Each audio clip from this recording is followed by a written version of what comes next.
Hello बंधुरा welcome to my channel Preeti's creation. तो आज के हमें रान्ना करलाम देशी मुरगिर झोल रेडी करे निलाम। आलूगुलो केटे निलाम, तारपर पेঁয়াজগুলো केटे निलाम, तारपर आदा रसुनगुलो बेटे निलाम এবং সাথে গরম মশলাও বেটে নিলাম এবং গিলা মেটেগুলো সাইডে রেখে দিয়েছি এবং টমেটো কেটে নিলাম। তারপর কড়াতে দিয়ে দিলাম তেল দেওয়ার পর আলুগুলোকে ভেজে নেব। উনি গিলা মেটে খেতে পছন্দ করে না, তাই আমি ঝোলের মধ্যে এসব দিই না, ওগুলো আমার কাকা একজন খেয়ে নেয়। তারপর নুন এবং হলুদ গুঁড়ো দিয়ে ভালো করে ভেজে নেব।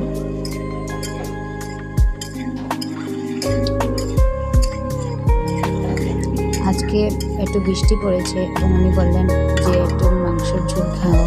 তারপর আদা রসুনের মধ্যে দিয়ে দিলাম হলুদ গুঁড়ো 2 চামচ, লঙ্কা গুঁড়ো 2 চামচ এবং স্বাদ মতো নুন দিয়ে দেবো। তারপর দিয়ে দেবো জিরার গুঁড়ো পরিমাণ মতো। তারপর দিয়ে দেবো মিট মশলা। আমি মিট মশলা ছাড়া মাংস রান্না করতে পারি না, মিট মশলার ফ্লেভারটা আমার খুবই ভালো লাগে এবং এটা ছিল এক ধরনের গরম মশলা, নতুন এসেছিলো আমাদের পাশের দোকানে, খুবই সুন্দর সেন্ট এটার মধ্যে। তারপর সবগুলোকে একটু মশলাগুলোকে একসাথে মেখে নেব। আলুগুলো ভাজিয়ে নেওয়ার পর আলুগুলোকে নামিয়ে নেব। তারপর কড়াতে দিয়ে দেব, সেই তেলটির মধ্যেই দিয়ে দেব গরম মশলা এবং দারচিনি এবং এলাচ। তারপর দিয়ে দেবো তেজপাতা। তারপর পেঁয়াজ কুচানোগুলো দিয়ে দেব। ভালো করে পেঁয়াজগুলো ভেজে নেওয়ার পর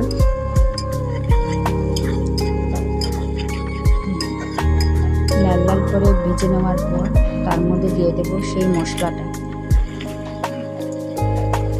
এভাবে রান্না করলে মাংসটা অনেক টেস্টি হয় এবং একটা গোটা পেঁয়াজও দিয়েছি তার মধ্যে, ভালো লাগে খেতে, এবং একটা গোটা রসুনও দিয়ে দিলাম।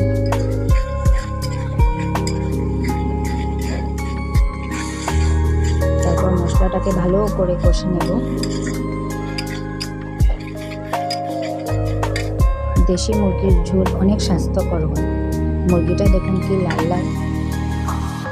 তারপর মশলার সাথে মাংসটাকে ভালো করে কষে নেব এবং দিয়ে দেব টমেটো কুচানোগুলো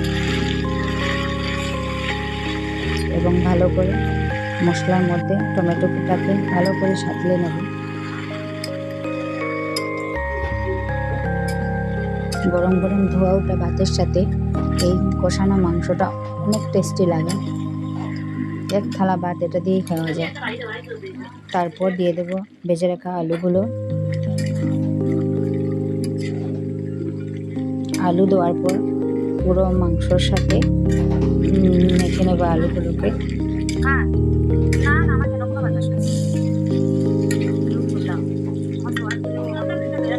আলুগুলো ভালো করে কষে নেওয়ার পর মাংসের সাথে তারপর দিয়ে দেব জল পরিমাণ মতো, বেশি জল দেব না, একটু গায়ে গায়ে মাখা মাখা করে রাখবো।